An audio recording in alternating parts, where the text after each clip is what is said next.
Christiano Month continues as I look at End of the Harvest. Is it worth watching? Find out on... This is an end times movie.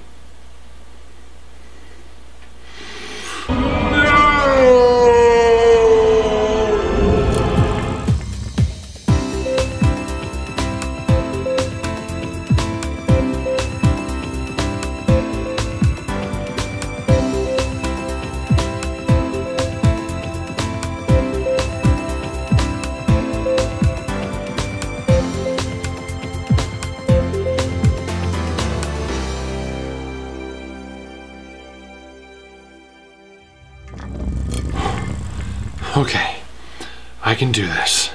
Maybe it won't be as bad as all the other end times movies I've seen. Okay, let's find out. End of the Harvest came out in 1998 and stars David White and features Brad Heller and Kevin Downs. Now, these three are frequent collaborators, most notably in movies such as The Moment After 1 and 2 and 6 The Mark Unleashed, which you may recall me looking at in Attack of the End Times movies last year. The story opens with the aforementioned trio who play Christian college students watching a friend of theirs get torn to shreds by the school's philosophy club while debating on the existence of God. Matt, played by David White, is saddened because he expected that outcome, but Scott Lawrence, great last name by the way, played by Brad Heller, is outraged. I just hate letting those guys think they got the best of us. I mean, I wish we could come up with something that would just put them in their place. Scott finds out about a paper that Matt found that was written by a student back in the 40s that gives a biblical theory about when the world will end. Scott latches onto this as the perfect thing to put the philosophy club in their place and promptly gets the meeting arranged. Matt is quite unhappy about this and tries to dissuade him. Those guys don't want to hear about the paper. Why not? It's too controversial for one thing. No! That paper's gonna put those guys in their place. At first, the philosophy club guys brush off Scott as an easy target, but they start to get worried when they overhear him bragging about how he's going to destroy them at the meeting. They start to dig into Scott's past and find plenty of dirt. He hasn't been living a very Christian lifestyle, and in the days leading up to the meeting, they start to use what they've learned to make him more and more uncomfortable. Finally, the night of the meeting arrives, and Scott gets cold feet. He begs Matt to bail him out, and he reluctantly agrees. Now, at first, Matt simply delivers the message that Scott won't be able to attend, but then the lady asks if he knows the material. So tell us, when's the world going to end? We'd like to know. So, the movie's climax is Matt reluctantly presenting the contents of the paper. Now, when does it say that the world's going to end? Really soon.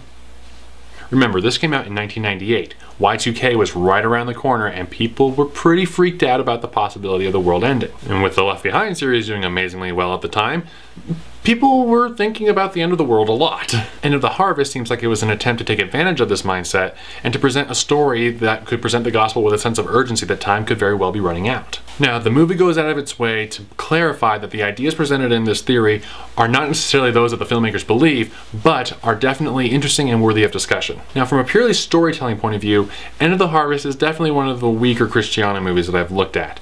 Not saying that it's bad by any means, but you have to approach it with the right frame of mind. If you're going in expecting some kind of purely narrative story, you're going to be disappointed. This movie is designed to make a point, not necessarily tell a purely narrative story. You need to approach this movie with an open mind and be ready to hear some interesting ideas.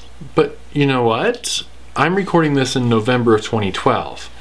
With the whole Mayan calendar thing associated with December 2012, people are thinking about the end of the world a lot like they were back in the late 90s. End of the Harvest could still be used as a very powerful conversation piece, so I recommend giving it a shot. And that's all the time we have. Thank you for watching, may God bless you, and may God bless independent Christian films. Alright, Aunt Betsy, I know. I'll be careful. Yeah, I know, but you saw the note. I've got to be here. Okay. Alright, I love you. Uncle Bob. Dependable as always. I see you still haven't used that cemetery plot Cousin Maple and I got you. That's not very polite. Uncle Billy. It's been a while. Long time. Almost sorry it has to be like this. I got your note. So you're here to kill me? And the sucker is actually gonna pay me to do it. Told him I'd do it for free, but he insisted.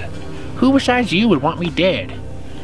Someone who doesn't want you getting in the way when he goes after the storyteller. Now, none of this easy or hard. You're my brother, Billy. I ain't gonna fight you. Good.